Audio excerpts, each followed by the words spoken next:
Have you ever wondered why the Bible suddenly goes silent about Jesus for 18 years? One moment we see him as a 12-year-old boy astounding the temple teachers with his wisdom, and the next he's 30 years old, walking out of the wilderness to begin his ministry. What happened during those missing years? Where was the most important figure in human history, and why does Scripture remain completely silent about nearly 2 decades of his life? Tonight, we're diving into one of Christianity's greatest mysteries, a mystery so profound that it has spawned countless theories, ancient legends, and suppressed documents that claim to fill in the gaps. But here's what most people don't realize. The silence surrounding Jesus' lost years isn't accidental.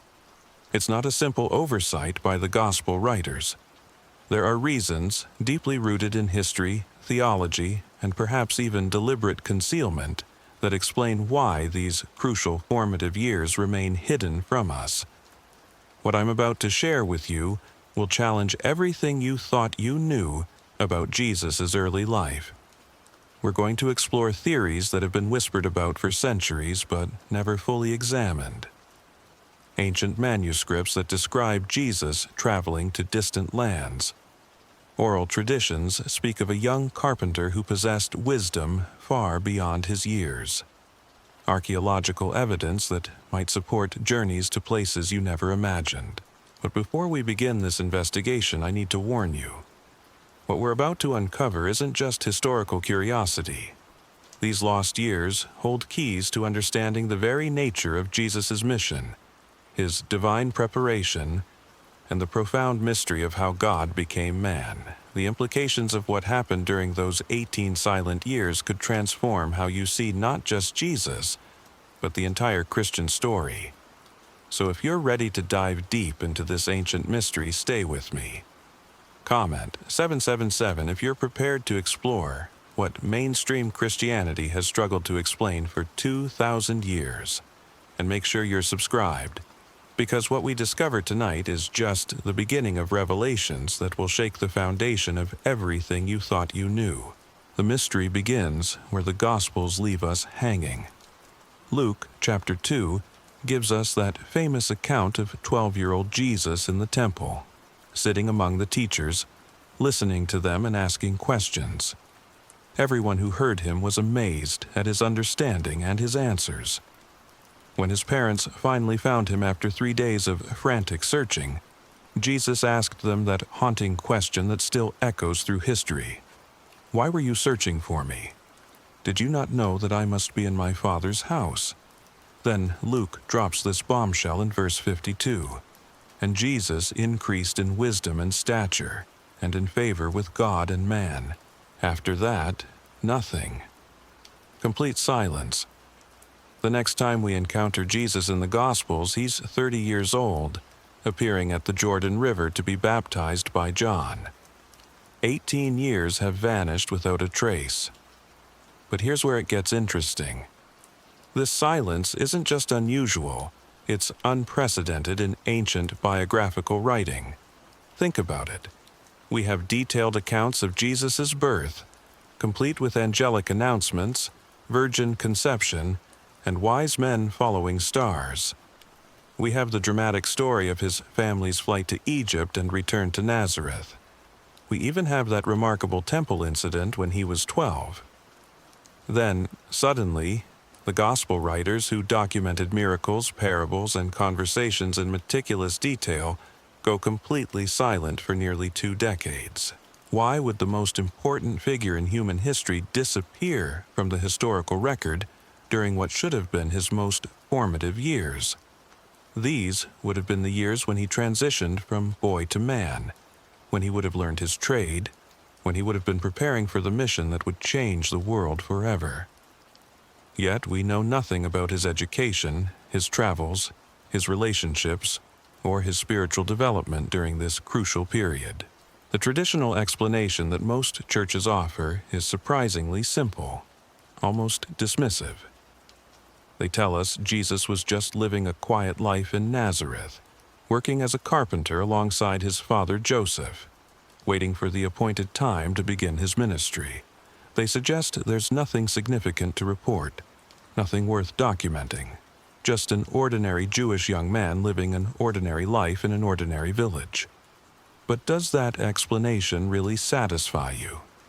Does it make sense that the Son of God, the Word made flesh, the one who would soon demonstrate power over nature, disease, and death itself, would spend 18 years doing absolutely nothing worth mentioning?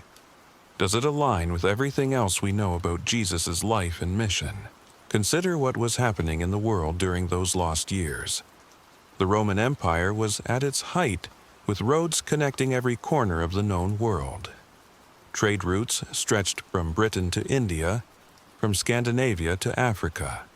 Philosophical schools flourished in Athens, Alexandria, and beyond. Mystery religions from the East were spreading throughout the Mediterranean. Buddhism was established in Central Asia, and Jewish communities existed in every major city from Rome to Babylon. This wasn't a time of isolation or limited travel. This was an era of unprecedented cultural exchange, when ideas, religions, and wisdom traditions were flowing freely across vast distances. Young men with intellectual curiosity and spiritual seeking could travel further and learn more than perhaps any generation in human history up to that point. And we're supposed to believe that Jesus, who would soon demonstrate intimate knowledge of diverse cultures, customs, and spiritual traditions, spent these 18 years confined to a small village in Galilee, never venturing beyond the familiar hills of Nazareth. The same Jesus who would later quote from texts and reference practices that weren't common in first-century Palestine. The Jesus who seemed to possess insights into human nature and divine truth that amazed scholars and common people alike. Something doesn't add up. The silence is too complete, too convenient, too suspicious. It's as if there's a deliberate gap in the narrative, a missing chapter that someone didn't want preserved in the official record. But here's what makes this mystery even more intriguing. While the canonical Gospels remain silent about these years, other sources don't. Throughout history, various traditions, legends, and ancient documents have attempted to fill in the gaps. Some of these accounts are legendary or mythical, but others contain details that are surprisingly specific, geographically accurate, and historically plausible.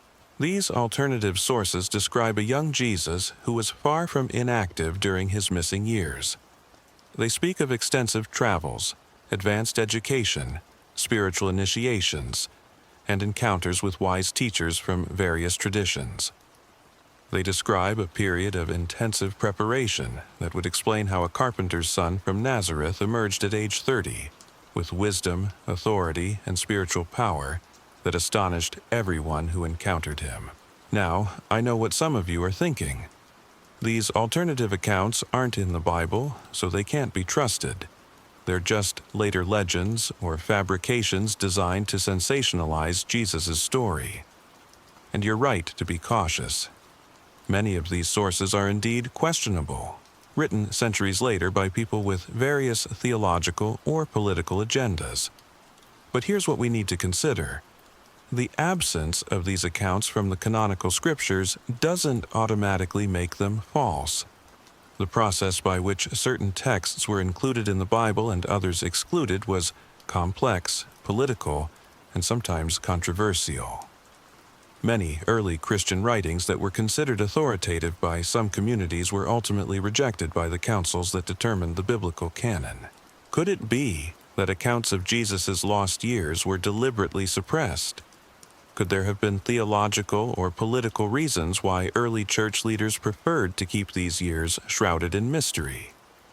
Could the activities Jesus engaged in during this period have been considered too controversial, too challenging to established doctrine, or too difficult to explain within the framework of Orthodox Christianity? These are uncomfortable questions that most church leaders would prefer not to address. But they're questions that demand answers if we're serious about understanding the complete story of Jesus' life and mission. The mystery deepens when we examine the cultural and religious context of first-century Palestine. This wasn't an isolated backwater cut off from the wider world. Palestine sat at the crossroads of 3 continents, with major trade routes passing through its territories. Caravans regularly traveled between the great cities of the East and West, carrying not just goods, but ideas, stories, and spiritual teachings. Jewish communities were established throughout the known world, maintaining connections with their homeland through pilgrimage, correspondence, and traveling teachers. The diaspora had created a network of learning and exchange that connected Jerusalem with Alexandria, Rome, Babylon, and beyond. A young Jewish man with intellectual curiosity would have had unprecedented opportunities to explore the wisdom traditions of the world. Moreover, first-century Judaism itself was incredibly diverse. Far from the monolithic religion that many imagine, it encompassed numerous sects, schools, and traditions. The Pharisees, Sadducees, and Essenes represented just a few of the many groups that offered different approaches to spiritual understanding and practice. Some of these groups maintained connections with mystery schools, philosophical traditions, and spiritual practices that extended far beyond the borders of Palestine. In this context, the idea that Jesus spent 18 years in complete isolation, untouched by the intellectual and spiritual currents of his time, becomes even more implausible. A young man who would later demonstrate such profound wisdom and spiritual authority would naturally have been drawn to explore the various paths to divine understanding that were available to him.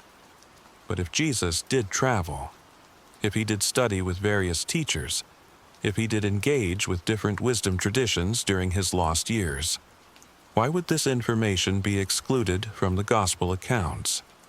What could be so controversial or problematic about a period of learning and spiritual development? The answer might lie in the theological implications of such travels.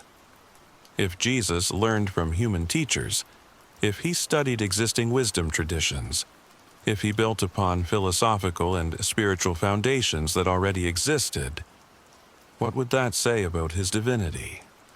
What would it mean for Christian claims about his unique status as the Son of God? These questions touch the very heart of Christian theology and help explain why the lost years have remained such a sensitive and controversial topic throughout church history.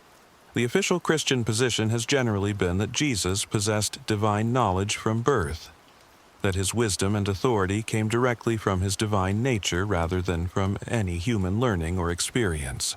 But this position creates its own problems. If Jesus was simply expressing innate divine knowledge, why did Luke specifically say that he increased in wisdom? Why would divine wisdom need to increase? And how do we reconcile claims of inherent divine knowledge with the very human process of growth and development that Luke describes? The tension between Jesus' humanity and divinity has been a central challenge for Christian theology from its earliest days. The lost years represent a particularly acute version of this challenge, because they focus on the period when Jesus was most clearly and recognizably human, before the miraculous signs and divine claims of his public ministry.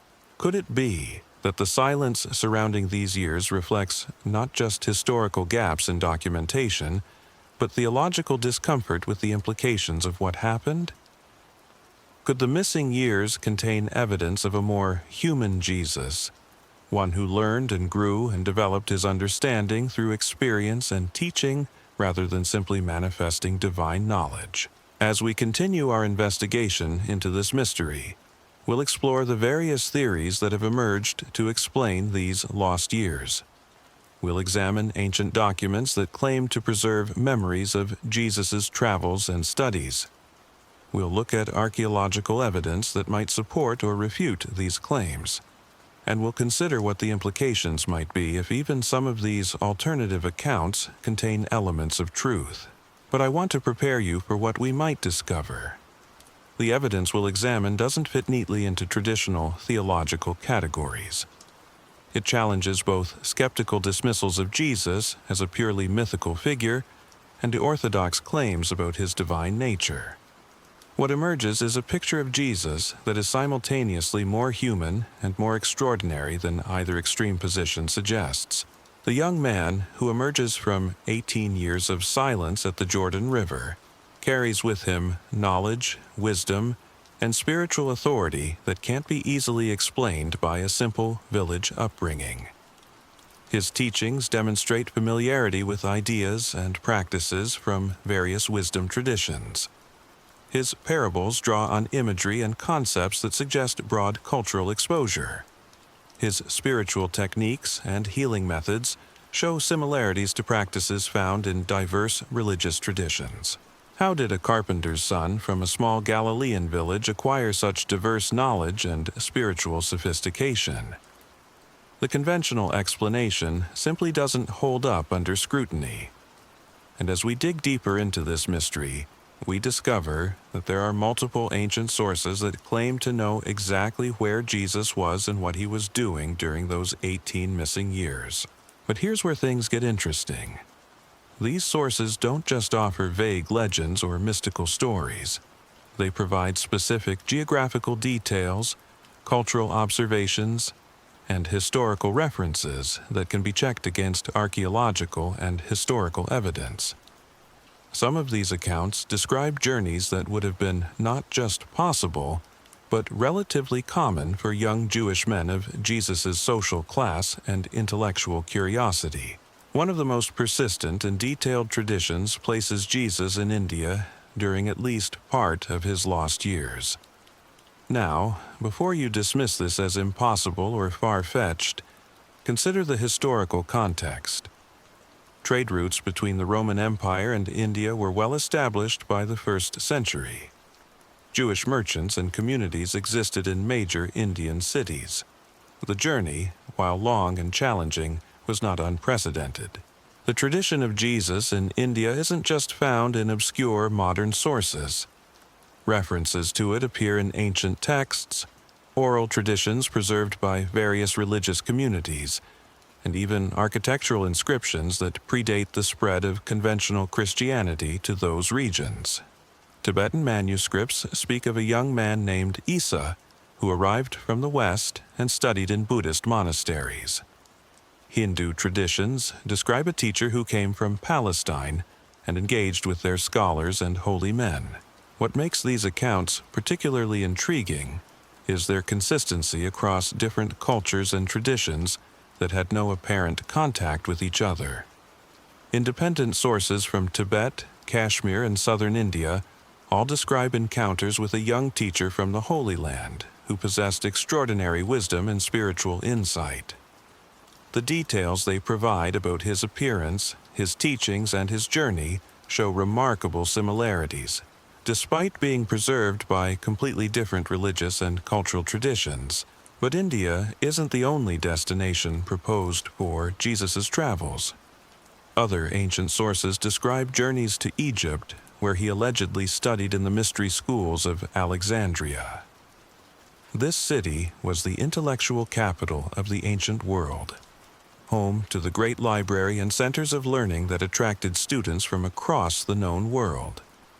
Egyptian traditions speak of a young Hebrew who came to study the ancient wisdom preserved in their temples and schools. Still other accounts place Jesus in Britain, among the Celtic Druids who maintained their sophisticated spiritual traditions. These stories, preserved in British folklore and early Celtic Christian traditions, describe a young teacher who arrived by sea and spent time learning the mystical practices of the ancient British priests. While these accounts might seem the most far-fetched, they're supported by known historical facts about trade connections between the Eastern Mediterranean and Britain. The Phoenician traders who dominated maritime commerce in the ancient world regularly sailed to Britain for tin and other metals.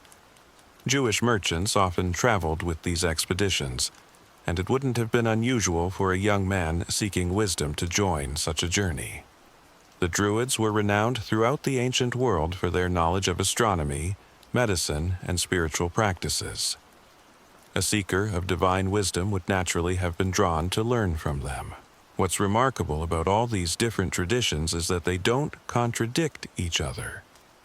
The timelines they describe could easily accommodate multiple journeys to different destinations during the 18-year period. A young man could have traveled to Egypt, spent time in India, visited Britain, and still returned to Palestine by age 30. The ancient world was far more connected, and travel was far more common than most people realize. But here's what makes these accounts even more compelling. They don't just describe random travels or casual sightseeing.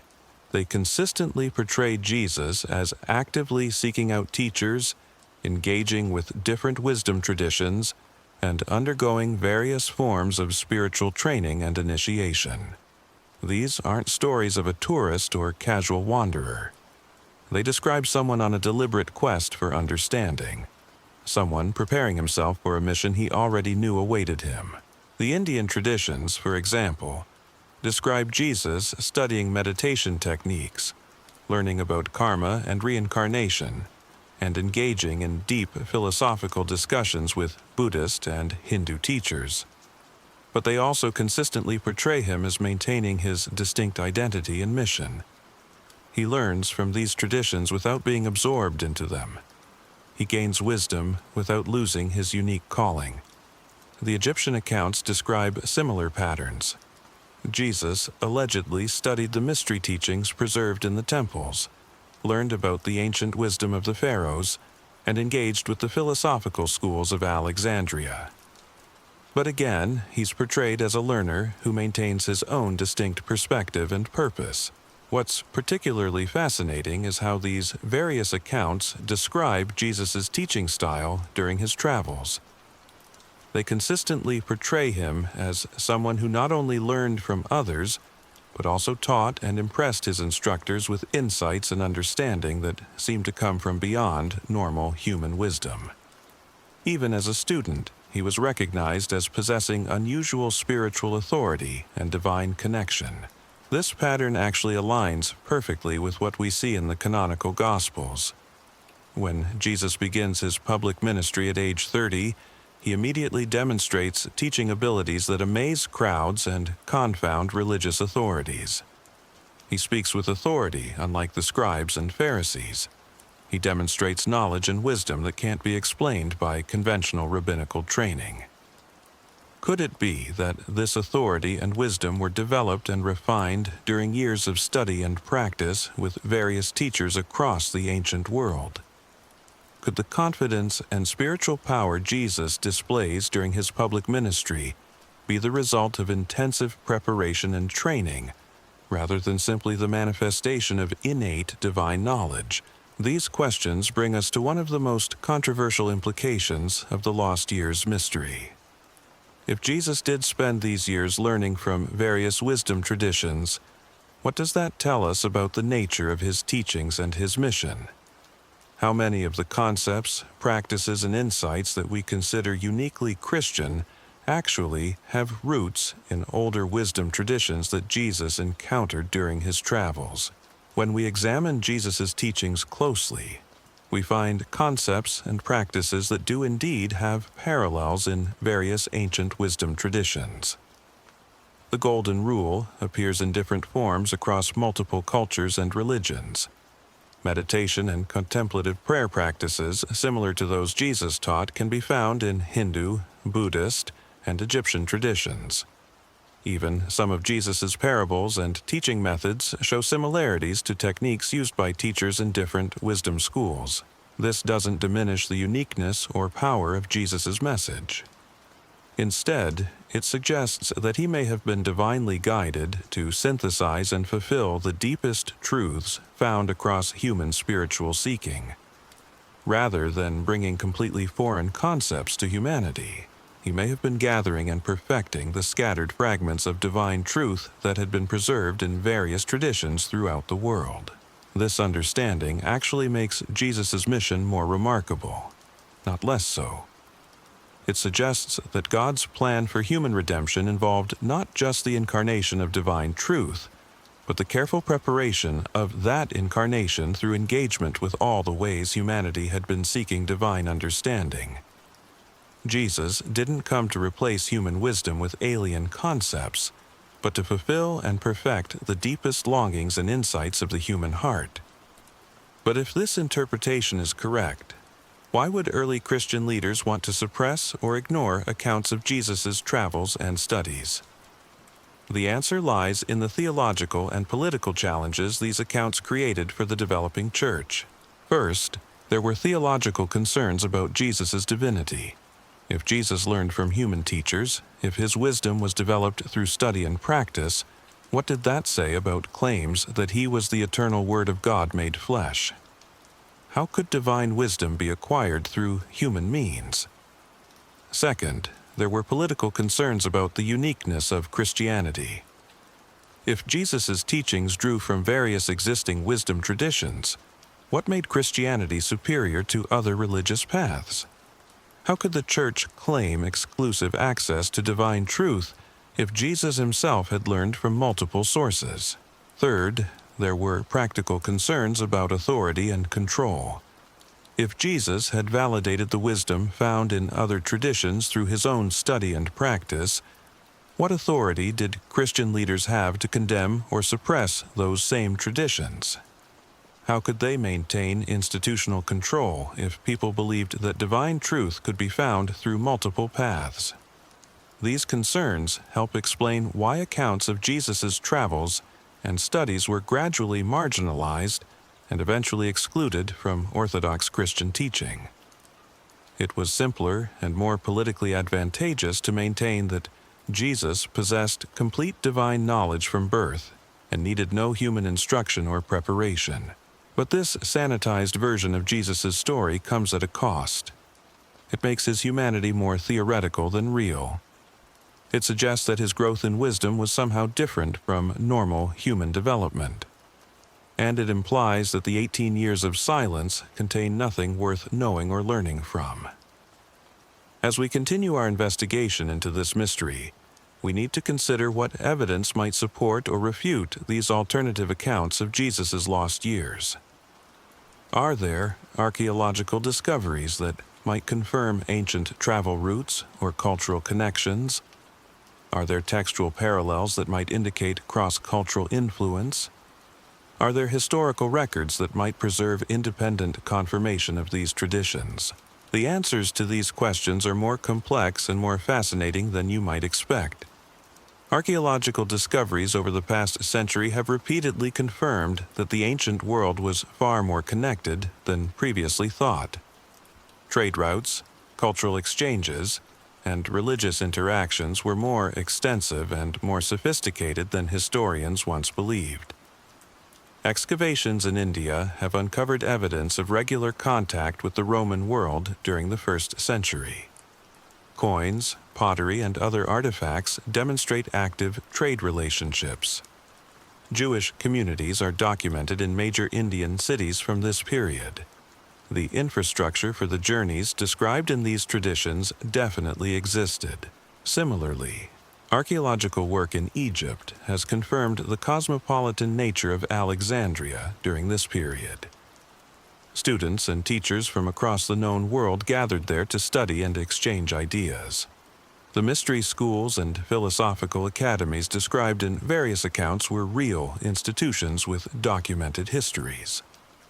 Even the seemingly far-fetched accounts of Jesus in Britain are supported by archaeological evidence of extensive trade connections between the Eastern Mediterranean and the British Isles during this period. Roman historians document these connections, and archaeological finds confirm regular contact between these distant regions. But physical evidence of travel routes and cultural connections is just the beginning. When we examine the textual evidence, we find even more intriguing parallels and connections that suggest genuine historical relationships rather than later legendary embellishments. The textual parallels between Jesus' teachings and various ancient wisdom traditions are far more extensive and specific than most Christians realize. When we examine the Sermon on the Mount alongside Buddhist teachings about compassion and nonviolence, The similarities are striking. When we compare Jesus' parables about spiritual seeking with Hindu stories about the search for divine truth, the connections become impossible to ignore. When we look at Jesus' techniques for prayer and meditation alongside practices preserved in Egyptian mystery schools, we find methods that are virtually identical. These parallels could be explained in several ways. Perhaps they represent universal spiritual truths that emerge independently across different cultures and times. Perhaps they reflect the common human longing for divine connection that naturally produces similar insights and practices. Or perhaps they indicate actual historical connections, direct transmission of knowledge from one tradition to another through contact and study. The lost years mystery becomes even more intriguing when we examine specific linguistic and cultural references in Jesus' recorded teachings. His parables often contain imagery and concepts that weren't common in first-century Palestinian culture, but were well known in other regions of the ancient world. His references to certain plants, animals, and geographical features sometimes reflect knowledge that would have been unusual for someone who had never traveled beyond Galilee. Consider Jesus' parable of the mustard seed, which he describes as the smallest of all seeds that grows into the largest of garden plants. This description doesn't actually fit the mustard plants native to Palestine, but it does accurately describe varieties found in India and Central Asia. How would a carpenter from Nazareth know about these distant botanical variations unless he had encountered them personally, or examined Jesus' teachings about meditation and contemplative prayer? The techniques he describes for entering into communion with the Father bear remarkable similarities to practices taught in Buddhist and Hindu traditions. The emphasis on stilling the mind, focusing attention, and entering into states of expanded consciousness wasn't common in mainstream Jewish practice of his time, but it was central to the wisdom traditions of the East. Even Jesus' healing methods show parallels with techniques preserved in various ancient medical and spiritual traditions. His use of touch, breath, intention, and energy manipulation reflects knowledge of subtle body systems and healing modalities that were developed in Indian, Egyptian, and other wisdom schools. These weren't techniques that would have been learned in a carpenter's shop in Nazareth. The implications of these textual and methodological parallels are profound. They suggest that Jesus' teachings weren't delivered in cultural isolation, but emerged from deep engagement with the full spectrum of human spiritual seeking and divine revelation. They indicate that his preparation for ministry involved more than just divine inspiration, but included careful study and practice of the most advanced spiritual techniques available in his time. But here's where the mystery takes another fascinating turn. Ancient manuscripts that have been discovered and translated over the past century contain references to Jesus that predate the writing of the canonical Gospels. These aren't later Christian documents influenced by established church teaching. They're independent sources from different cultures and traditions that describe encounters with a remarkable young teacher from Palestine. One of the most significant of these discoveries is a collection of Tibetan manuscripts found in the Hemis Monastery in Ladakh. These documents, written in ancient Tibetan and Pali scripts, describe the arrival of a young man named Isa, who came from the direction of Israel during the reign of King Gondophares. The manuscripts provide detailed accounts of his studies, his teachings, and his eventual departure to return to his homeland. What makes these manuscripts particularly compelling is their historical accuracy regarding political and cultural details of the first century. They correctly identify rulers, describe trade routes, and reference cultural practices that have been confirmed by archaeological research. These aren't vague legendary accounts, but specific historical records that demonstrate intimate knowledge of the time period and geographical regions they describe. The manuscripts describe Isa as possessing extraordinary wisdom and spiritual insight. but also as someone eager to learn from the Buddhist and Hindu teachers he encountered.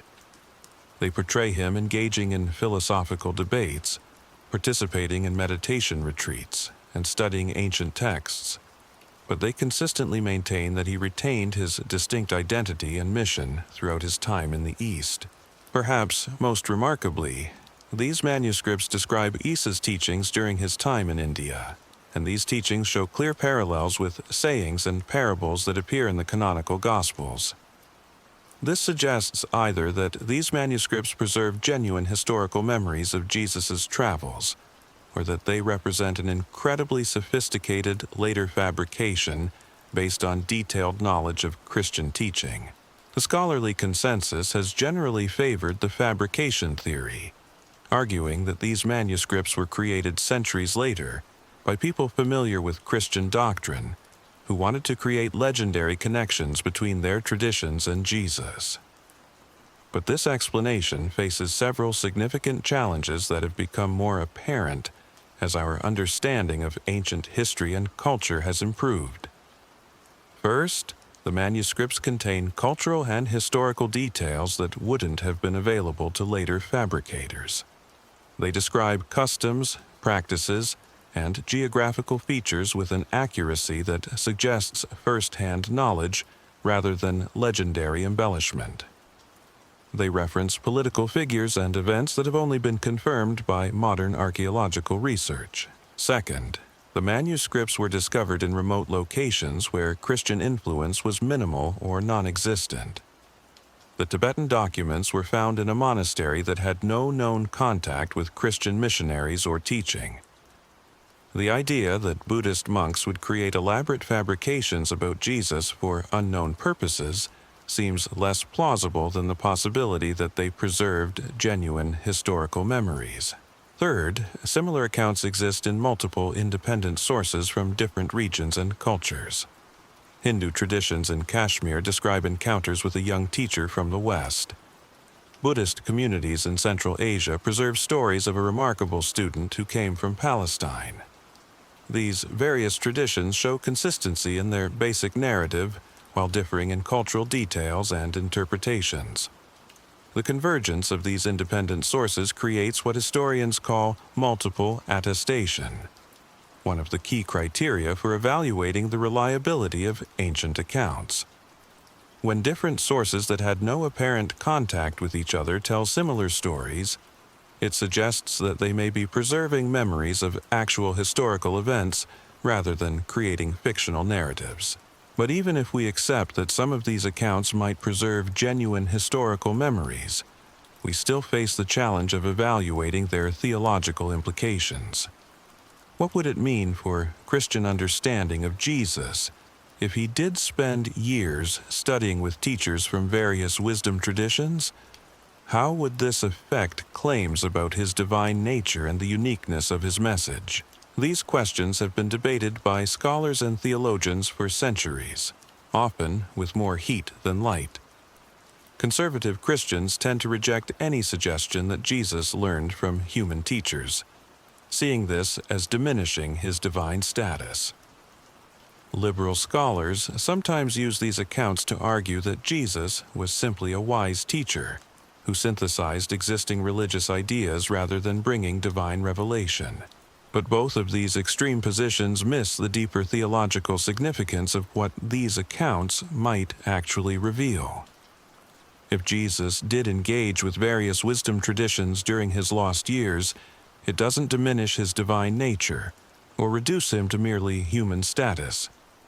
Instead, it reveals something profound about how God chose to prepare the incarnate Word for his redemptive mission. Consider the theological implications from a different angle. If God chose to become human in Jesus Christ, then the full reality of that humanity would include the normal processes of human learning, growth, and development. A truly human Jesus would naturally seek out teachers, explore different traditions, and learn from the accumulated wisdom of humanity. This wouldn't make him less divine, but would demonstrate the completeness of his human nature. Moreover, If Jesus' mission involved reconciling all things to God and drawing all people to himself, then his preparation for that mission might logically include intimate familiarity with the various ways humanity had been seeking divine truth. By studying with teachers from different traditions, Jesus could gain the understanding necessary to speak to people from all backgrounds and cultures in ways they could comprehend and appreciate. This perspective actually enhances rather than diminishes the uniqueness of Jesus' message and mission. It suggests that his teachings weren't arbitrary divine pronouncements dropped into human history without connection to human seeking and understanding. Instead, they represent the divine fulfillment and perfection of humanity's deepest spiritual longings and insights. The lost years mystery thus becomes not just a historical puzzle, but a theological key that helps us understand the profound wisdom of God's plan for human redemption. Rather than bypassing human culture and tradition, God chose to work through them, gathering their scattered truths and bringing them to fulfillment in the person and work of Christ. But this interpretation raises another intriguing question. If Jesus did study with various teachers and traditions during his lost years, what happened to the knowledge and relationships he developed during that time? Did they simply disappear when he began his public ministry, or did they continue to influence his work in ways that aren't immediately obvious from the gospel accounts?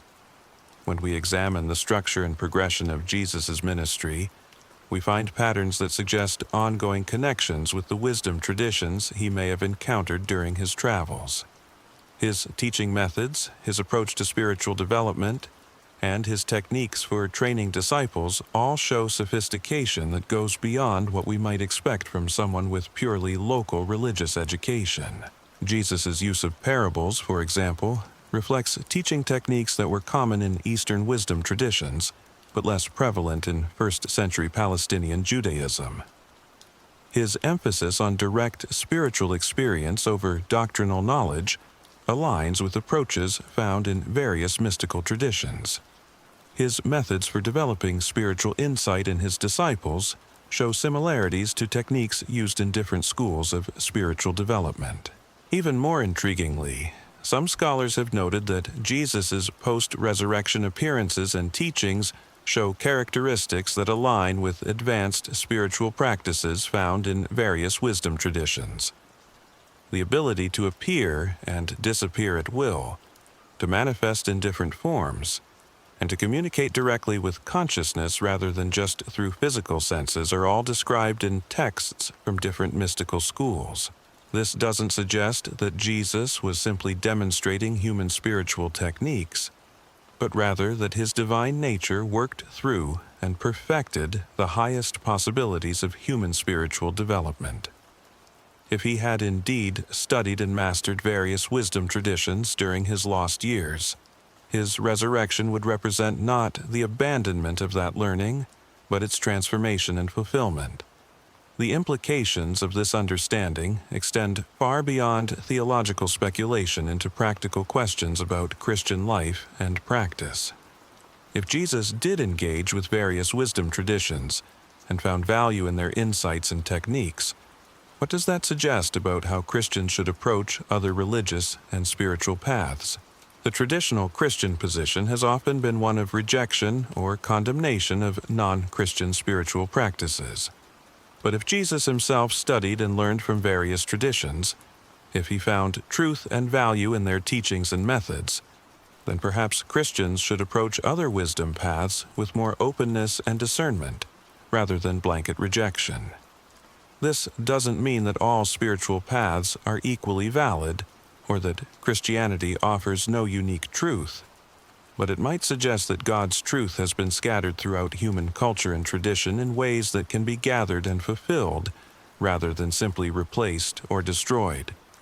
It might indicate that the fullness of Christ includes and perfects the deepest truths found in all human seeking for the divine.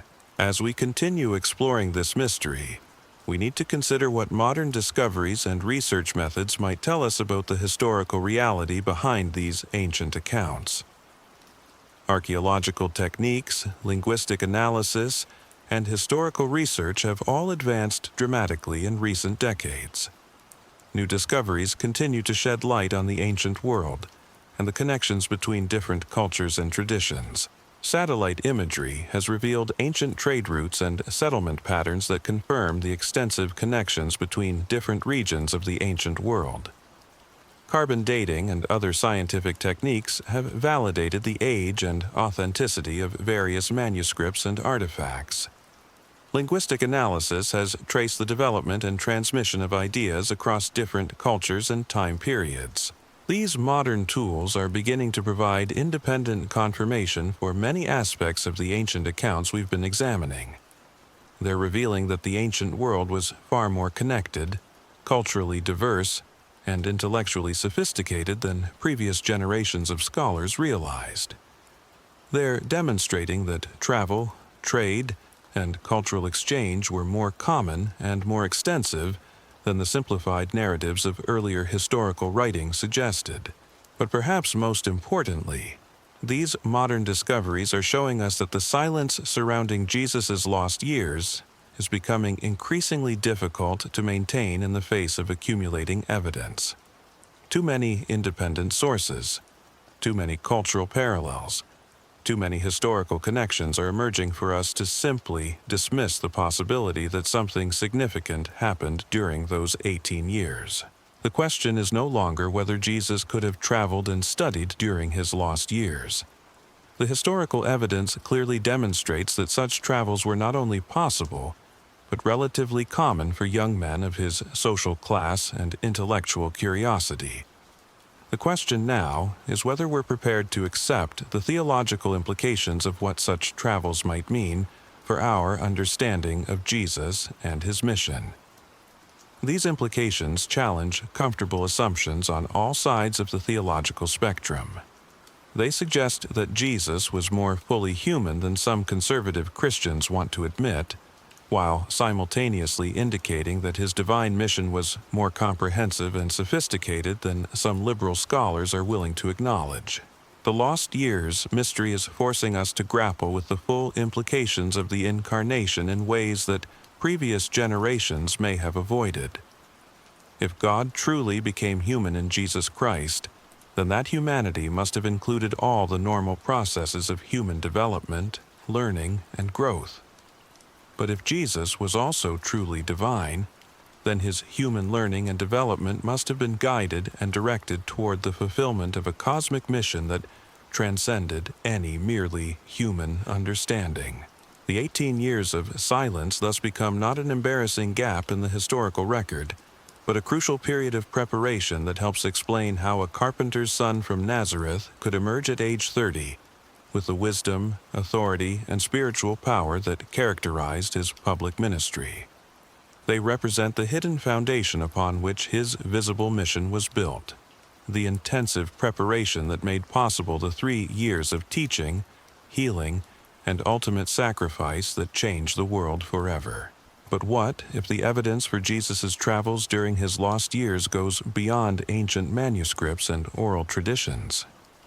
What if there are physical traces, architectural evidence, and cultural artifacts that have been hiding in plain sight for centuries, waiting for someone to connect the dots?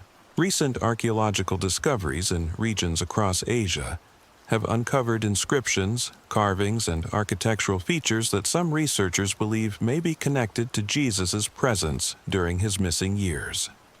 In Kashmir, ancient stone tablets have been found that describe a teacher from the West who possessed healing abilities and spoke of love for one's enemies. In Tibet, monastery walls contain carvings that depict a figure remarkably similar to traditional Christian iconography. Yet these carvings predate any known Christian missionary activity in the region by centuries. One of the most intriguing discoveries is a series of inscriptions found in various locations along what would have been major trade routes between Palestine and India. These inscriptions, carved in different languages and scripts, tell the story of a traveling teacher who moved from town to town, healing the sick and teaching about divine love and forgiveness. The progression of these inscriptions follows a logical geographical sequence that traces a path from the Mediterranean eastward through Central Asia. What makes these inscriptions particularly compelling is their dating. Using advanced archaeological techniques, researchers have determined that many of them were created during the 1st century, precisely during the time period when Jesus would have been in his 20s. The consistency of the story they tell, combined with their geographical distribution and historical dating, creates a trail of evidence that's difficult to explain away as coincidence or later fabrication. But perhaps even more fascinating are the cultural and religious practices that can still be observed today in remote regions of Asia, practices that show remarkable similarities to early Christian traditions, but appear to have developed independently of any known missionary activity. In certain valleys of Kashmir and Tibet, local communities maintain rituals and beliefs that incorporate elements unmistakably reminiscent of Christian teaching. Yet these communities claim these practices have been part of their tradition for over 2,000 years. These communities speak of an ancient teacher who came from the land of Israel, who taught them about forgiveness, compassion, and the coming of God's kingdom. They preserve stories that parallel many of Jesus' parables, but with local cultural adaptations that suggest these weren't later Christian imports, but original teachings adapted to local contexts. They maintain healing practices that incorporate prayer, laying on of hands, and spiritual techniques that mirror methods described in the Gospels. The preservation of these practices in regions that remained isolated from Christian influence for centuries raises profound questions about their origins.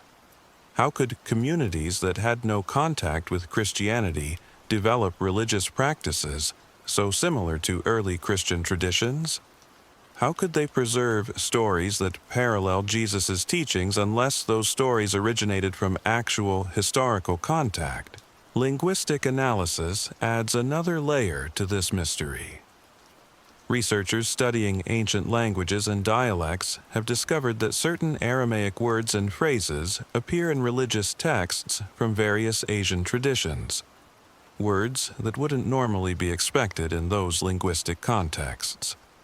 These Aramaic elements are embedded so deeply in the local languages that they appear to have been incorporated centuries ago, not borrowed from later Christian missionary activity.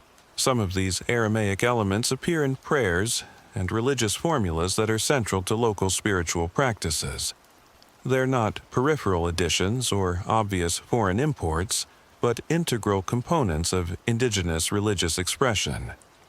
This suggests that whoever introduced these elements was not a casual visitor or temporary teacher, but someone who spent significant time with these communities and whose influence became deeply embedded in their spiritual life. The trail of linguistic evidence extends beyond simple vocabulary to include grammatical structures and idiomatic expressions that reflect Semitic language patterns. These patterns appear in the religious poetry and sacred chants of communities scattered across a vast geographical area, creating what linguists call a substrate influence that indicates sustained contact with Aramaic speakers during the formative period of these traditions. But the mystery deepens when we examine the theological content of these preserved teachings. While they show clear parallels with Jesus' message, they also contain elements that aren't found in the canonical Gospels, but do appear in some of the alternative Christian texts that were excluded from the biblical canon. This suggests that if these traditions do preserve memories of Jesus' travels, they may have retained teachings and sayings that were later suppressed or lost in mainstream Christian tradition.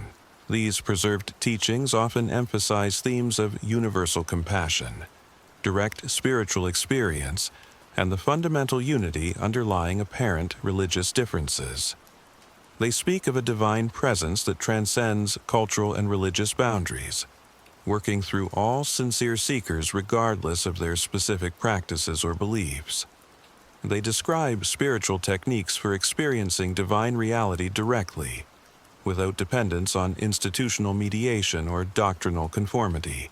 What's particularly striking is how these teachings address the relationship between different religious paths, in ways that seem remarkably modern and ecumenical.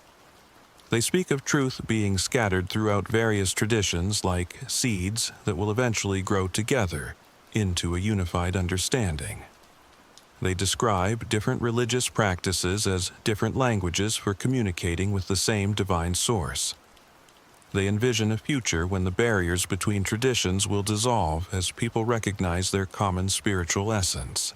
These theological perspectives align perfectly with what we might expect if Jesus had indeed studied with teachers from various wisdom traditions during his lost years. They reflect the understanding of someone who had explored multiple paths to divine truth and recognized the common spiritual principles underlying their apparent differences. They demonstrate the kind of synthetic wisdom that could only emerge from deep engagement with diverse traditions combined with unique divine insight. But here's where the implications become truly revolutionary for our understanding of Christianity's place in world religion. If these preserved traditions do contain authentic memories of Jesus' teachings during his travels, then they suggest that his message was originally more universal and inclusive than the version that was eventually systematized by the institutional church.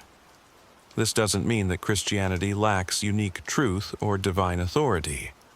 Rather, it suggests that Jesus' mission may have been even grander and more comprehensive than traditional Christian theology has recognized.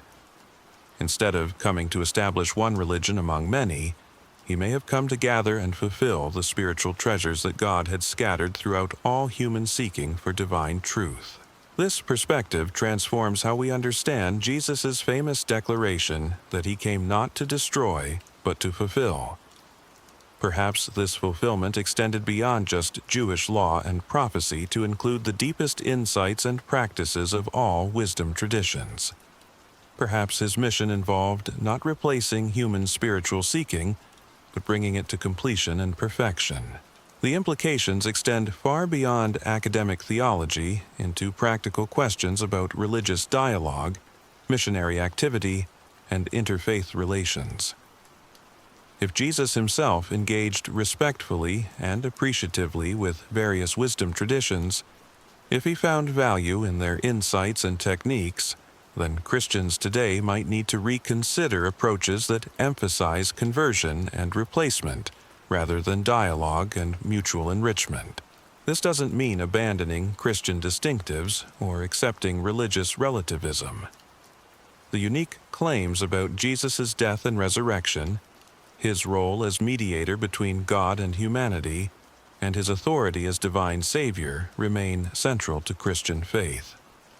But it might mean recognizing that God's truth has been working throughout human history in ways that are broader and more mysterious than institutional Christianity has typically acknowledged. The lost years mystery thus opens doorways to understanding Christianity's relationship with world religion that challenge both exclusivist and pluralist extremes. It suggests a position that recognizes the unique and decisive role of Christ while also acknowledging the preparatory work of divine truth in all sincere human spiritual seeking. But we need to address the elephant in the room. Why would early Christian leaders want to suppress or ignore evidence of Jesus' engagement with other wisdom traditions if such engagement actually validated and fulfilled rather than contradicted his divine mission? The answer lies in the political and institutional challenges that such evidence would have created for the developing church. First, there were concerns about maintaining authority and distinctiveness in a religiously diverse environment. If Jesus had validated insights and practices from various traditions, it would have been much harder for Christian leaders to claim exclusive access to divine truth.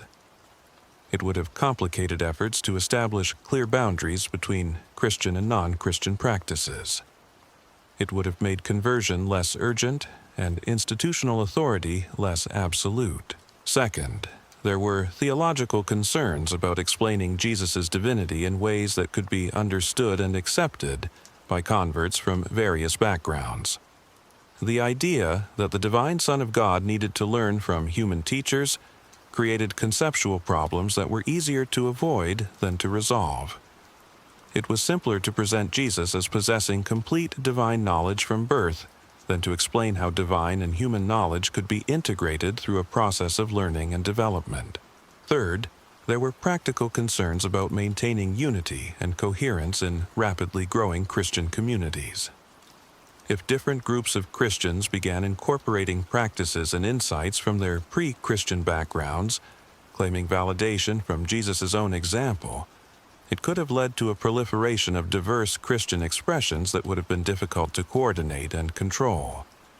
These concerns help explain why accounts of Jesus' travels and studies were gradually marginalized, even though they may have preserved authentic historical memories.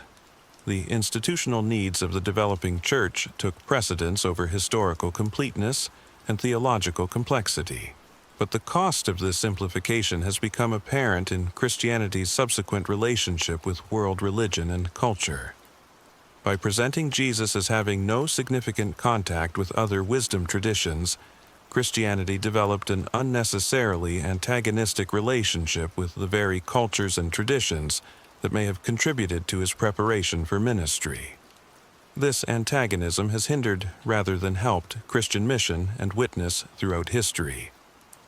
Instead of being able to demonstrate how Jesus fulfilled and perfected the spiritual insights found in various cultures, Christians have often had to attack and reject those insights in order to maintain theological consistency with official doctrine. The rediscovery of the lost years mystery offers an opportunity to recalibrate this relationship in ways that could revolutionize Christian engagement with world culture and religion. It provides a theological foundation for appreciating rather than merely condemning the spiritual treasures found in various traditions, while maintaining the unique and decisive role of Christ in God's plan for human redemption. But this recalibration requires courage to question comfortable assumptions and explore theological territories that institutional Christianity has traditionally avoided. It requires willingness to embrace the full implications of the incarnation, including the possibility that God's preparation of Jesus for his mission involved engagement with the full spectrum of human spiritual seeking. The evidence we've been examining suggests that this engagement was not superficial or casual, but deep and transformative.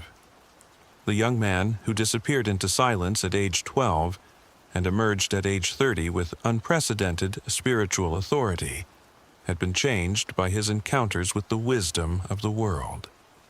He carried within himself not just divine knowledge, but the perfected essence of humanity's search for divine truth. This understanding makes Jesus' subsequent teachings and actions even more remarkable. When he spoke to people from different backgrounds, he could draw on intimate familiarity with their spiritual traditions and cultural contexts. When he demonstrated healing techniques or spiritual practices, he was manifesting perfected versions of methods he had studied and mastered during his years of preparation. When he called disciples from various backgrounds and equipped them to carry his message to all nations, he was drawing on experience and understanding gained through his own cross-cultural encounters and learning. The Great Commission to make disciples of all nations wasn't just a divine command, but the natural outcome of preparation that had already equipped him to speak to every human heart in its own spiritual language. The lost years mystery thus illuminates not just what Jesus did during 18 years of silence, but how those years prepared him for a mission that would transcend cultural and religious boundaries to reach every corner of human experience. The carpenter who emerged from Nazareth carried within himself the spiritual treasures of the world, gathered and purified through divine wisdom, ready to be shared with all who were hungry for truth. But this understanding raises one final question that we must consider as we approach the climax of our investigation. If Jesus did spend his lost years in this kind of comprehensive spiritual preparation, if he did engage deeply with various wisdom traditions and cultural contexts, then what does his subsequent choice to focus his public ministry primarily within Jewish Palestine tell us about God's plan for human redemption? The answer to this question reveals perhaps the deepest truth hidden within the lost years mystery. Jesus' choice to concentrate his public ministry within Jewish culture and context wasn't a limitation or compromise, but a strategic focus that would ultimately enable his message to reach the entire world more effectively than any other approach could have accomplished. By grounding his mission firmly within Jewish tradition and prophecy, Jesus provided the historical and theological foundation that would eventually enable Christianity to spread throughout the Roman Empire and beyond. The Jewish diaspora, with its communities scattered throughout the known world, provided a network through which the Christian message could travel rapidly across cultural and geographical boundaries. But Jesus' preparation through engagement with various wisdom traditions meant that when his message did spread to different cultures, it could speak to their deepest spiritual longings and fulfill their highest insights. The universality that characterized early Christian expansion wasn't accidental, but reflected the comprehensive preparation that had equipped Jesus to be truly all things to all people. The lost years weren't a detour from his mission, but the essential preparation that made his mission possible. The silence wasn't empty, but full of the learning and development that would enable 3 years of public ministry to change the course of human history forever. The mystery wasn't meaningless, but pregnant with the wisdom that would ultimately reconcile all things to God. As we stand at the threshold of understanding what those 18 years of silence might have contained, we're faced with a choice. We can continue to accept the traditional explanation that nothing significant happened, that Jesus simply lived quietly in Nazareth waiting for his time to come. Or we can embrace the possibility that those years were filled with the most comprehensive spiritual preparation in human history, preparation that equipped him to fulfill not just Jewish prophecy, but the deepest longings of every human heart for divine truth and redemption. The evidence we've examined points strongly toward the second possibility. The silence is breaking, the mystery is yielding its secrets, and what's emerging is a picture of Jesus that is simultaneously more human and more divine than traditional Christian theology has typically portrayed. Human in his willingness to learn, to grow, to engage with the wisdom of the world, and be shaped by genuine encounter with sincere seekers from every tradition. Divine in his ability to synthesize and perfect that wisdom, to gather the scattered fragments of truth into a coherent revelation that could speak to every culture and context. The Jesus who walked out of the wilderness at age 30 to begin his public ministry carried within himself not just the divine nature that had always been his, but the perfected essence of humanity's search for God. He had become, through those 18 years of preparation, the perfect bridge between heaven and earth, between divine truth and human understanding, between the scattered wisdom of the world and the unified revelation of God's plan for human redemption. This is why those years had to remain hidden until now. The world wasn't ready to understand the full implications of what Jesus' preparation involved. The church needed time to establish itself and spread throughout the world before it could safely explore the deeper mysteries of the Incarnation. But now, as we approach what many believe to be the culmination of human history, the time has come for these hidden truths to be revealed. The lost years are lost no more. The silence is speaking, and what it's telling us about Jesus, about God's plan for humanity, and about our own spiritual journey is more extraordinary than anything we could have imagined. The revelation becomes even more startling when we examine what happened immediately after Jesus' return from those mysterious 18 years.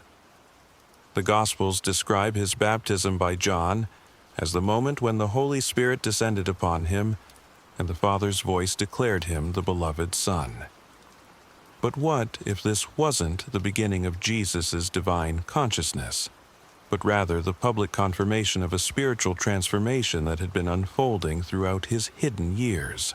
Consider the timing. Jesus appears at the Jordan River at exactly age 30, the traditional age when Jewish men could begin teaching with full authority. He arrives not as an uncertain young seeker, but as someone who already knows his identity and mission with absolute clarity. When John protests that he should be baptized by Jesus instead, Jesus responds with complete confidence about fulfilling all righteousness. This isn't the response of someone just discovering his calling, but of someone who has already spent years preparing for this moment.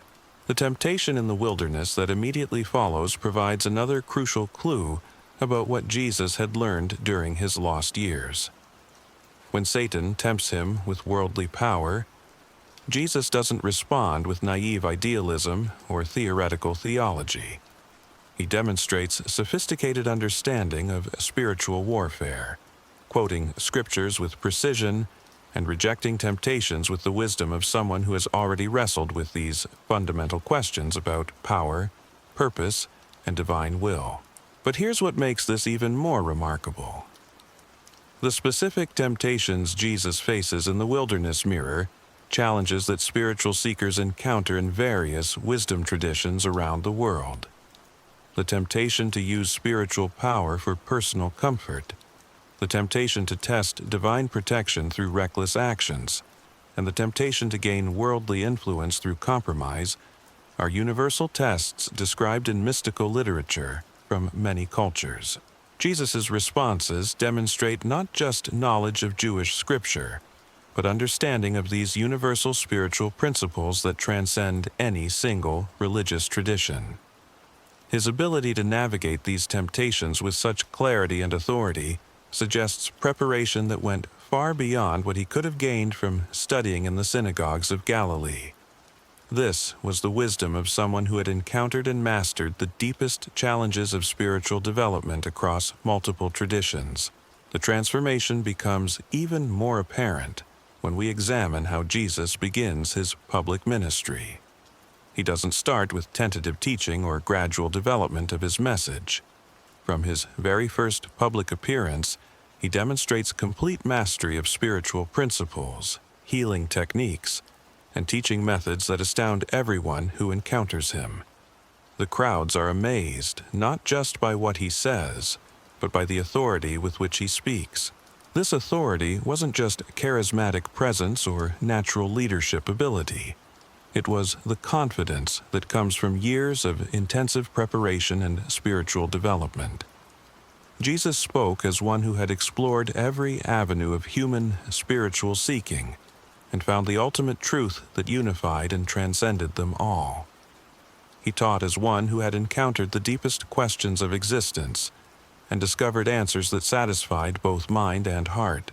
The sophistication of his teaching methods provides another window into what those 18 years might have contained. Jesus' use of parables wasn't just clever storytelling or cultural adaptation. It reflected understanding of how spiritual truth is transmitted across different levels of consciousness and cultural context. This technique of using simple stories to convey multiple layers of meaning was refined to perfection in various wisdom schools throughout the ancient world. His ability to speak simultaneously to simple fishermen and sophisticated scholars, to reach both the religiously trained and the spiritually hungry masses, demonstrates pedagogical skills that don't develop overnight. These were the techniques of someone who had studied under master teachers and learned how to communicate divine truth in ways that could penetrate every barrier of education, culture, and spiritual preparation. But perhaps most remarkably, Jesus' healing abilities manifest immediately with no apparent learning curve or development period. From his first recorded healing, he demonstrates complete mastery of techniques that combine physical touch, spiritual energy, psychological insight, and divine authority.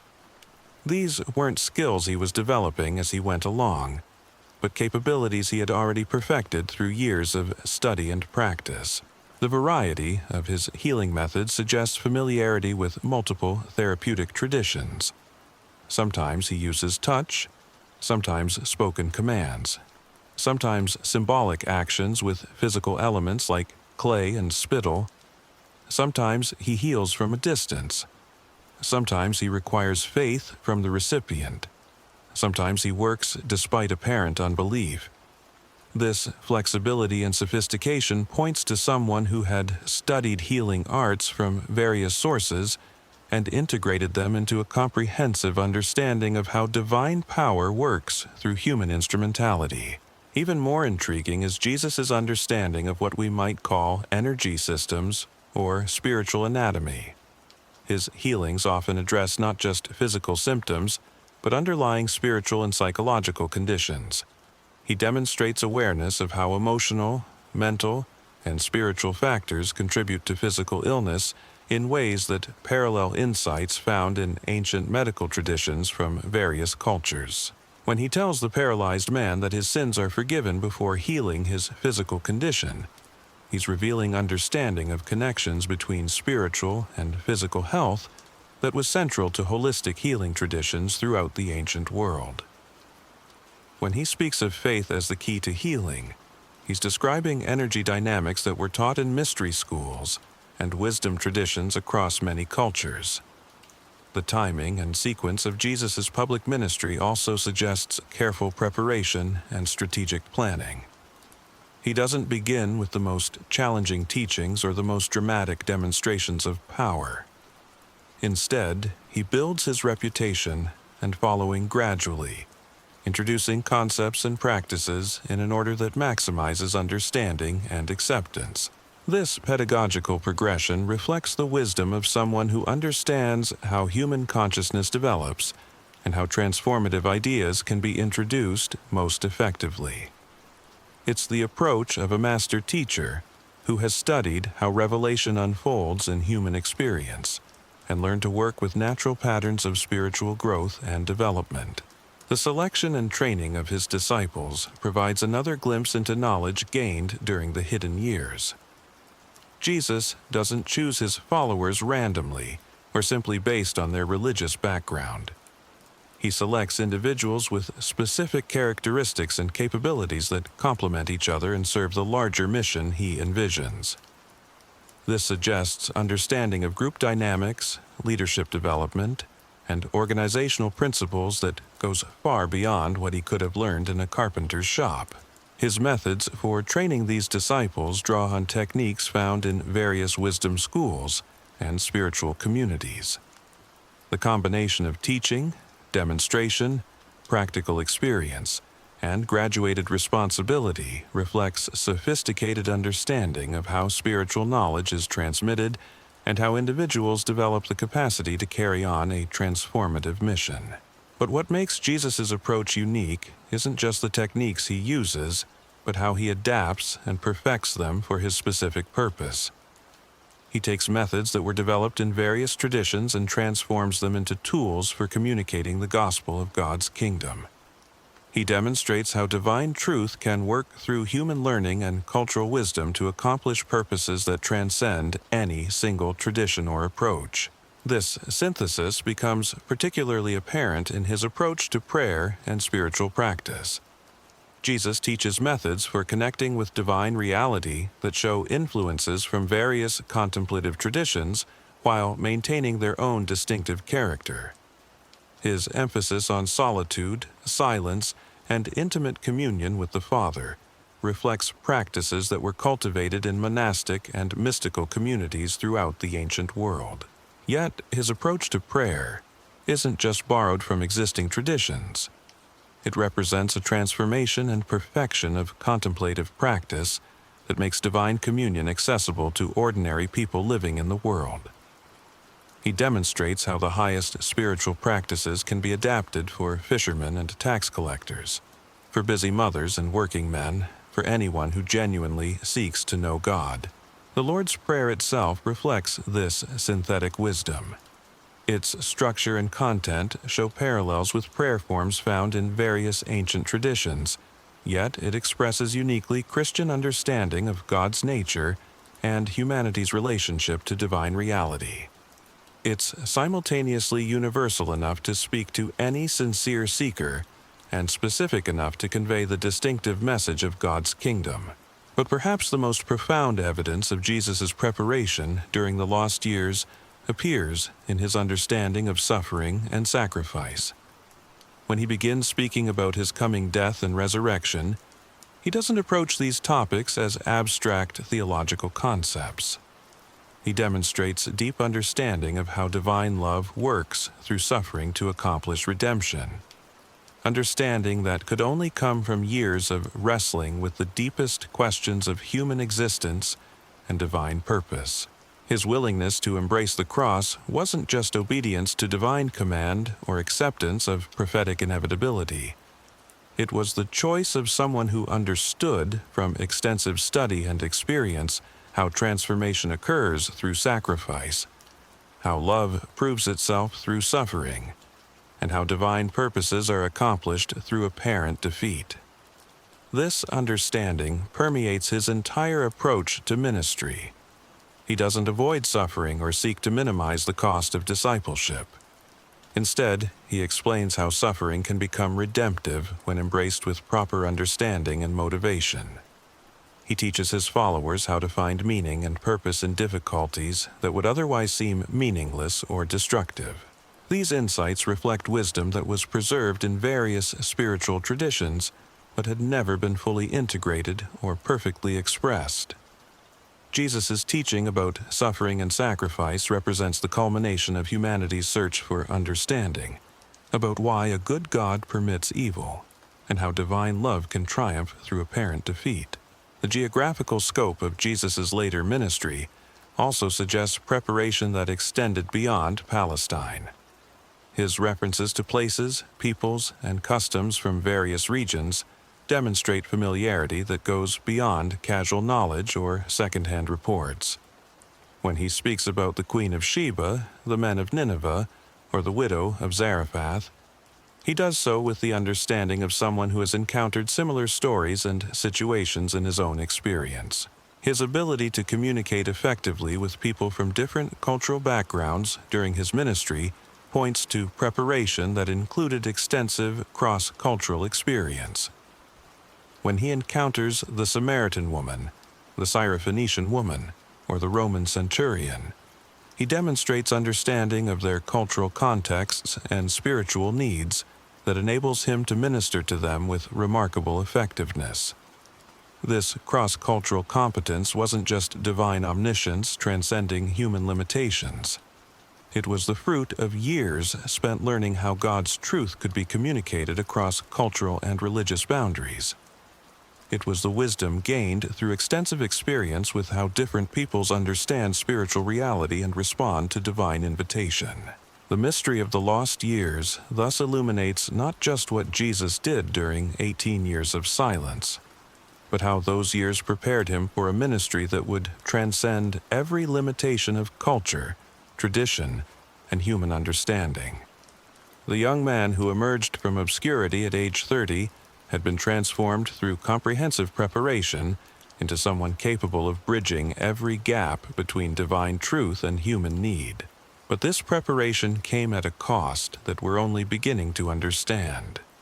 The Jesus who began his public ministry carried within himself not just the joy of discovery and the excitement of divine calling, but also the weight of knowledge about what lay ahead. His years of study and spiritual development had revealed to him not only the heights of divine love, but also the depths of human resistance to that love. The sadness that appears repeatedly in the gospel accounts, his weeping over Jerusalem, his anguish in Gethsemane, his cry of abandonment from the cross, these weren't just responses to immediate circumstances. They were the expressions of someone who had spent years learning about the human condition and divine purpose. Someone who understood with perfect clarity both what God desired for humanity and what humanity would choose instead. This knowledge makes Jesus' commitment to his mission even more remarkable. He didn't embrace the path to Calvary out of naive optimism or theoretical understanding. He walked toward the cross with full awareness of what it would cost, not just in terms of physical suffering, but in terms of spiritual agony and apparent separation from the Father he had learned to know so intimately during his years of preparation.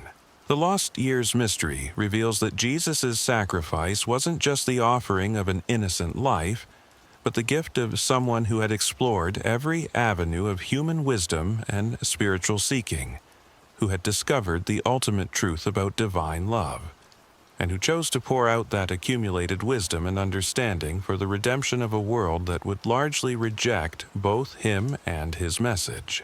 This perspective transforms how we understand the significance of those 3 short years of public ministry. They weren't just the beginning of Jesus' mission, but the culmination of decades of preparation. Every teaching, every healing, every moment of compassion represented the flowering of wisdom that had been cultivated through years of intensive spiritual development and cross-cultural learning. The parables that seem so simple were actually the distillation of profound insights gained through extensive study and experience. The healings that appear miraculous were the perfected application of principles learned through years of exploring how divine power works through human instrumentality. The authority that amazed crowds was the confidence that comes from having discovered ultimate truth through exhaustive seeking. But now we must confront the most challenging question raised by this investigation. If Jesus did spend his lost years in comprehensive preparation through study and travel, if he did engage deeply with various wisdom traditions and cultural contexts, then what implications does this have for how we understand Christianity's relationship with other religious paths today? This question strikes at the heart of some of the most contentious issues in contemporary religious dialogue. Traditional Christian approaches have often emphasized the exclusive truth of Christianity and the need for people of other faiths to convert to Christian belief and practice. But if Jesus himself engaged appreciatively with various wisdom traditions, if he found value in their insights and incorporated their methods into his own ministry, then perhaps Christians need to reconsider approaches that emphasize replacement rather than fulfillment. The evidence we've examined suggests that Jesus' mission wasn't to destroy or replace the spiritual insights found in other traditions, but to gather them up and bring them to their intended fulfillment. His engagement with various wisdom schools during the lost years prepared him to speak to the deepest longings found in every human heart, regardless of cultural or religious background. This doesn't mean that all religions are equally valid or that Christianity offers no unique truth. The claims about Jesus' death and resurrection, his role as the unique mediator between God and humanity, and his authority as divine Savior remain central to Christian faith. But it might mean that God's truth has been working throughout human history in ways that are broader and more mysterious than exclusive interpretations of Christianity have typically acknowledged. The lost years. Mystery opens possibilities for understanding Christianity's relationship with world religion that transcend both exclusivist and pluralist extremes. It suggests an approach that recognizes the unique and decisive role of Christ, while also acknowledging the preparatory work of divine truth in all sincere human spiritual seeking. This understanding could revolutionize Christian mission and evangelism. Instead of approaching people of other faiths with the assumption that their traditions contain nothing but error and deception, Christians could learn to recognize and affirm the elements of divine truth that God has scattered throughout human culture and tradition.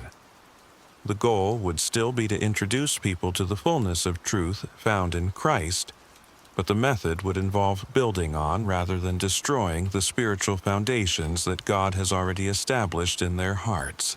Such an approach might actually prove more effective in communicating the gospel than traditional confrontational methods.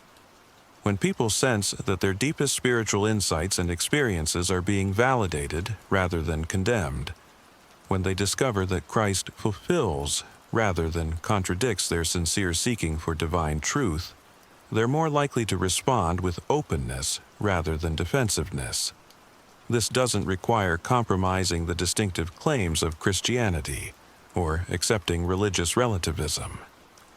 It simply means recognizing that the God revealed in Jesus Christ is the same God who has been working throughout human history to draw all people to himself through whatever means of grace and truth they could receive and understand. The lost years mystery thus provides a theological foundation for approaches to interfaith dialogue and mission that could heal centuries of unnecessary conflict and misunderstanding. It offers a way to maintain Christian distinctiveness while also appreciating the spiritual treasures found in other traditions, a way to affirm the unique role of Christ while also acknowledging the universal work of divine grace. But embracing these possibilities requires courage to question comfortable assumptions and explore theological territories that institutional Christianity has traditionally avoided. It requires willingness to trust that God's truth is large enough and strong enough to embrace the full complexity of human spiritual experience without being diminished or compromised. The silence of those 18 years is finally beginning to speak, and what it's revealing about Jesus, about God's plan for humanity, and about the true nature of divine love is more wonderful and more challenging than anything we could have imagined. The lost years weren't empty, but full.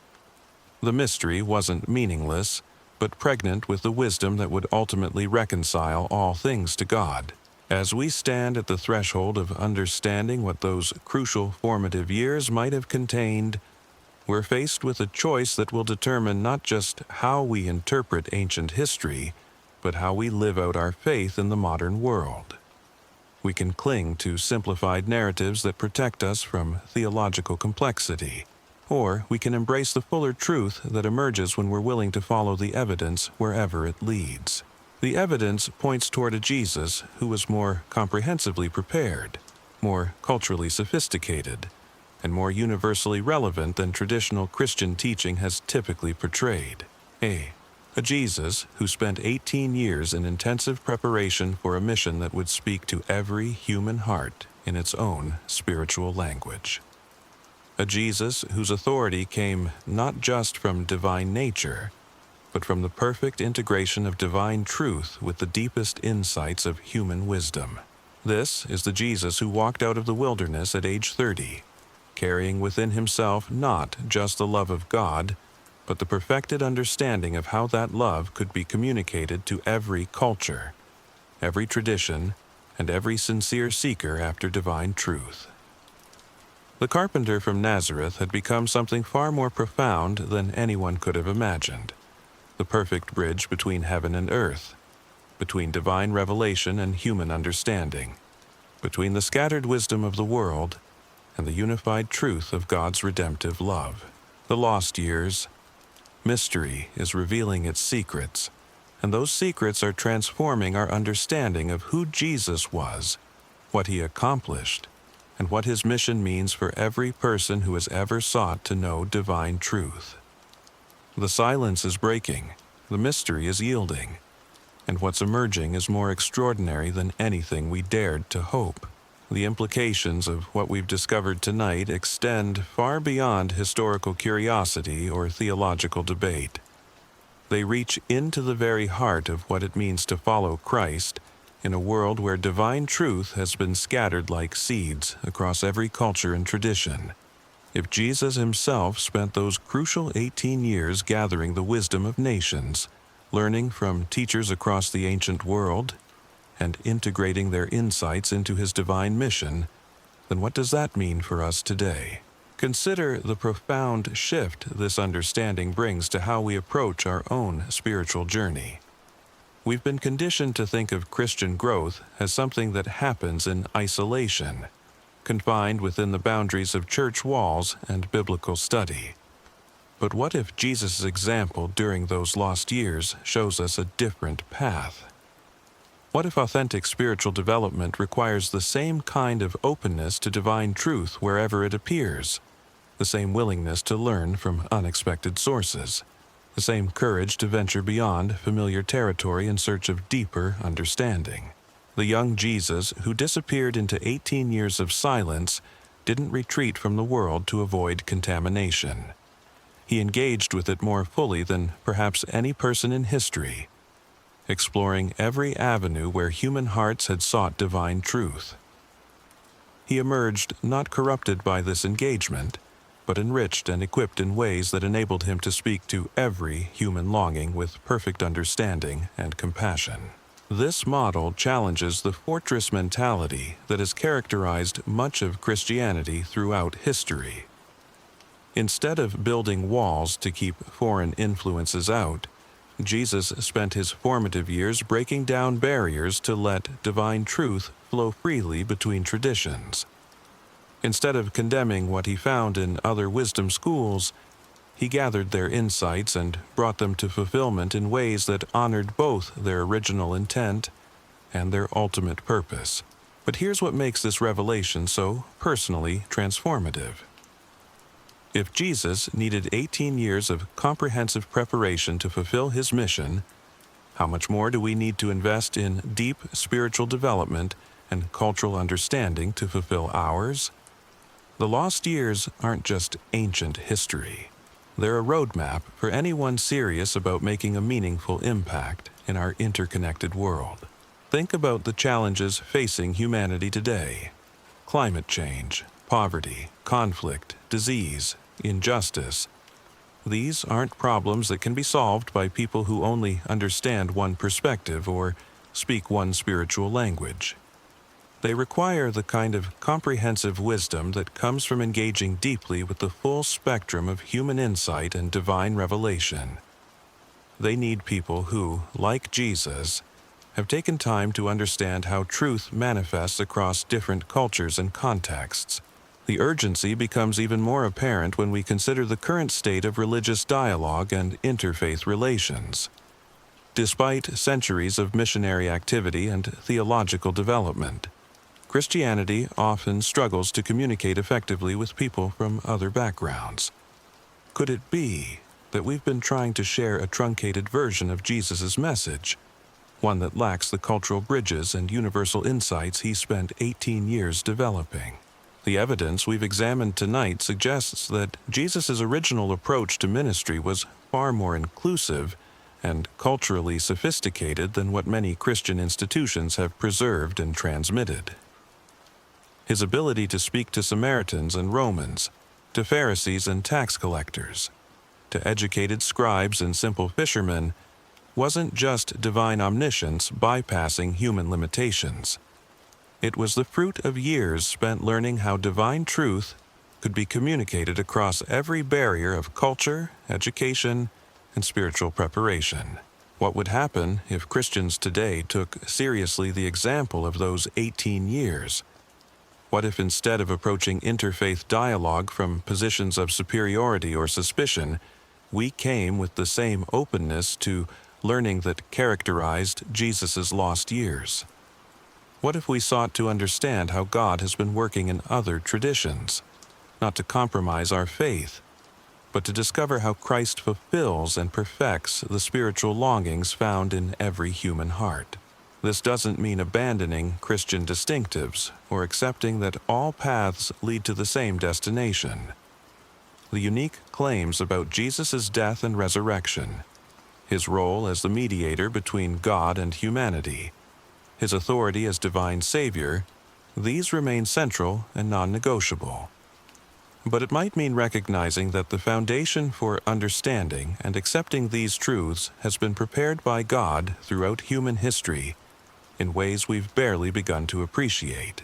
The lost years mystery reveals that Jesus' mission wasn't to replace human wisdom with alien concepts, but to fulfill and perfect the deepest insights that human seeking had discovered.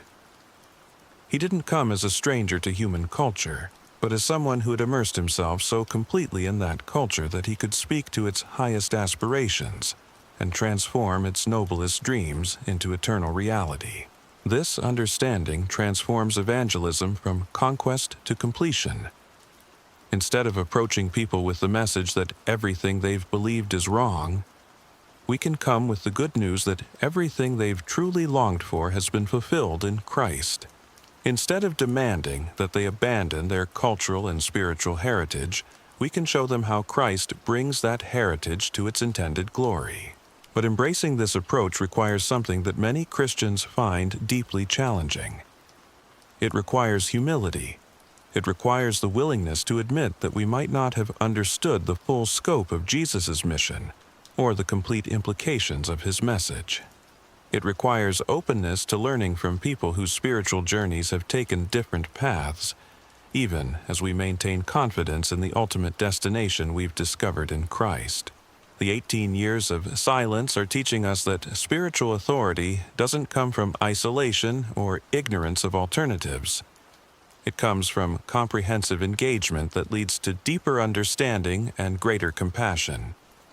Jesus' authority wasn't threatened by learning from others because his divine nature enabled him to discern truth wherever it appeared and integrate it perfectly into his mission. This model of spiritual development has profound implications for Christian education and discipleship.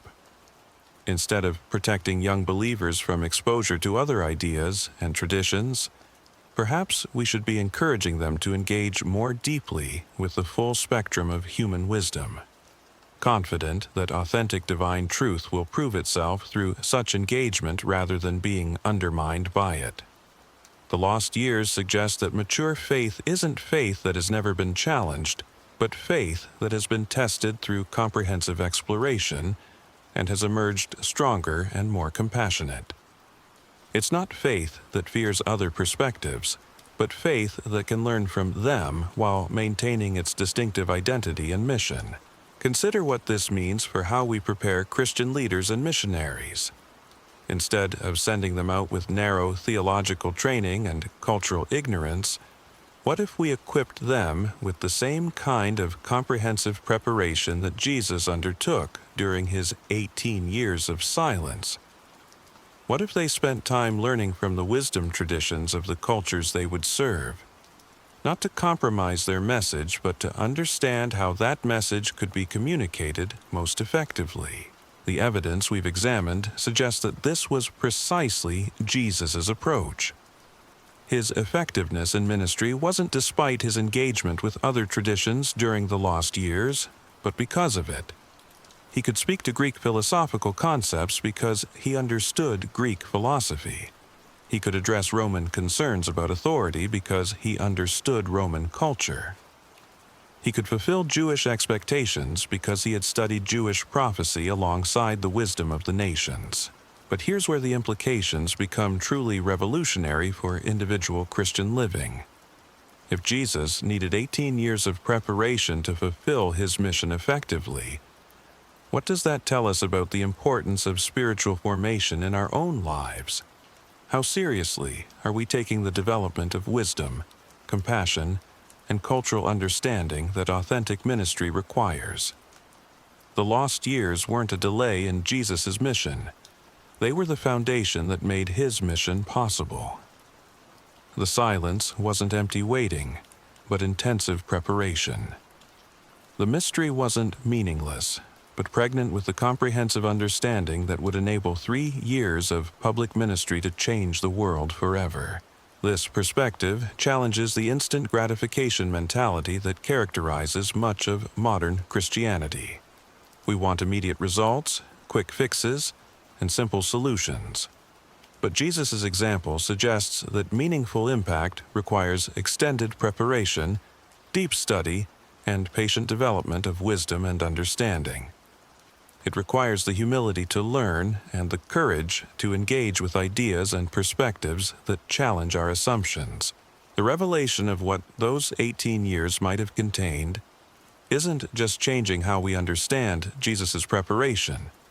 It's revealing the kind of preparation that authentic Christian leadership requires in our complex, interconnected world.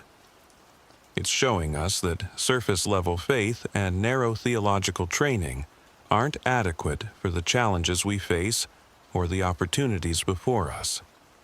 But the most profound implication of the lost years mystery might be what it reveals about God's method of working in human history. Instead of bypassing human culture and tradition, God chose to work through them. Instead of replacing human wisdom with divine revelation, God chose to fulfill and perfect that wisdom through the incarnation of divine truth.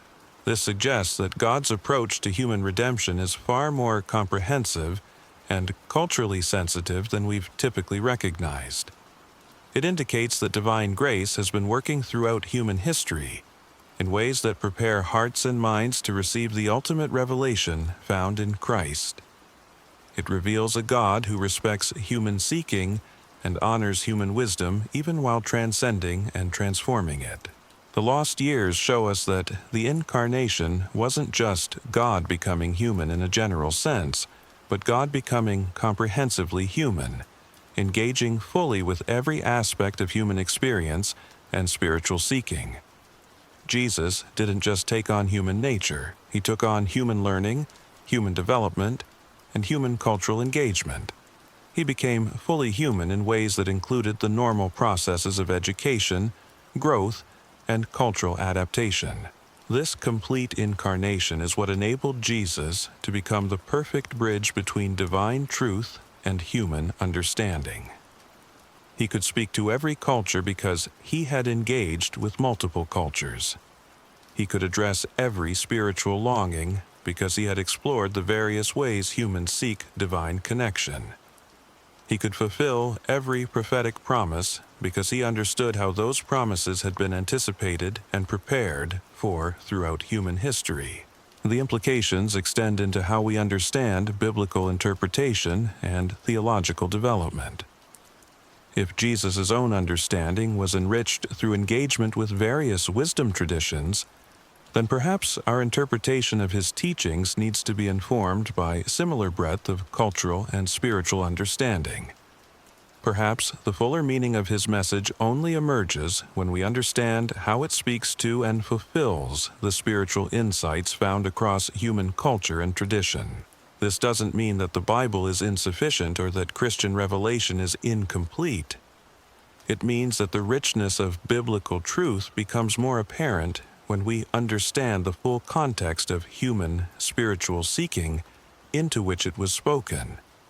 It suggests that theology develops not through isolation from other wisdom traditions, but through careful engagement that reveals how Christian truth addresses and fulfills the deepest questions raised by human spiritual exploration.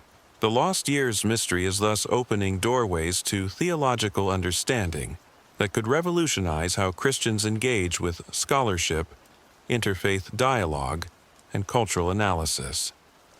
It's providing a foundation for approaches that maintain Christian distinctiveness while also appreciating the preparatory work that God has done throughout human history and culture. But embracing these possibilities requires courage to move beyond the comfort zones that have characterized much of institutional Christianity. It requires willingness to trust that God's truth is robust enough to engage with any challenge and comprehensive enough to speak to any sincere seeking. It requires confidence that authentic Christian faith becomes stronger, not weaker, when it engages thoughtfully with the full spectrum of human wisdom and spiritual experience. The 18 years of silence are finally beginning to speak, and what they're revealing is transforming our understanding of what it means to follow Christ in a world where divine truth has been scattered like seeds across every culture and tradition.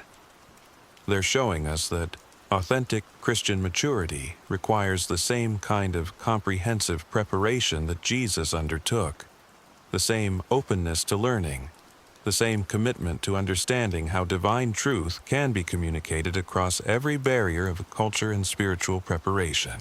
As we conclude this investigation into Christianity's greatest mystery, we're left not with simple answers, but with profound challenges. The evidence points toward a Jesus who was more comprehensively prepared, more culturally sophisticated, and more universally relevant than traditional Christian teaching has typically portrayed. A Jesus whose 18 years of silence were filled with the most intensive spiritual preparation in human history. This understanding doesn't diminish Jesus' divine nature or reduce him to merely human status. Instead, it reveals the full implications of the incarnation in ways that make his mission even more remarkable. God didn't just become human in theory, but embraced human learning, development, and cultural engagement in the most complete way possible. The result was someone who could speak to every human heart in its own spiritual language while maintaining perfect fidelity to divine truth. The lost years weren't lost at all. They were the hidden foundation upon which the visible ministry was built. The silence wasn't empty, but full of preparation that made possible 3 years of teaching, healing, and ultimate sacrifice that changed the trajectory of human history forever. Tonight, you've been given access to knowledge that has been hidden for centuries, suppressed by those who feared its implications, dismissed by those who preferred simple answers to complex truths. The mystery of Jesus' 18 missing years is revealing secrets that could transform not just how you understand Christian history, but how you live out Christian faith in our interconnected world. The question now is what you'll do with this knowledge. Will you allow it to challenge your assumptions and expand your understanding of what it means to follow Christ comprehensively? Will you embrace the model of spiritual development that those 18 years represent, seeking wisdom wherever divine truth has scattered its seeds? Will you have the courage to engage with the full complexity of human spiritual seeking, confident that authentic Christian faith emerges stronger through such engagement?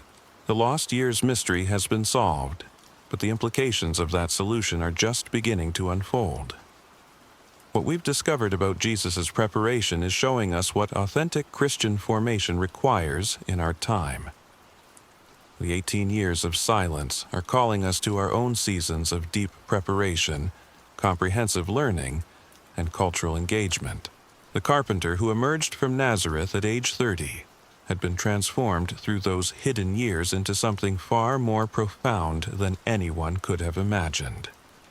He carried within himself not just divine nature, but the perfected synthesis of all human wisdom and spiritual seeking.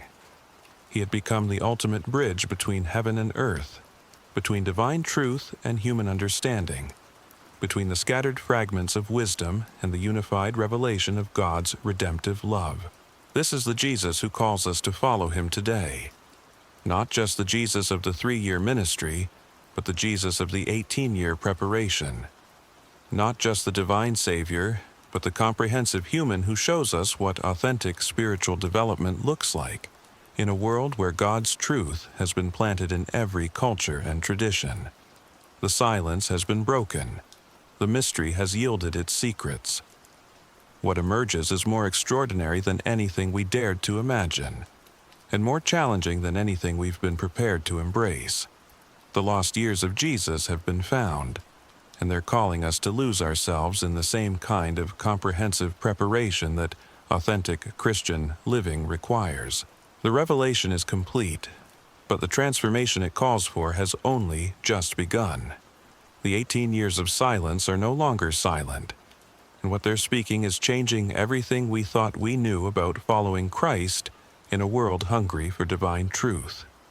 The greatest mystery in Christian history has been solved, and its solution is the beginning of an even greater adventure in faith, understanding, and mission. The lost years have been found. The question is, are you ready for what they're calling you to become?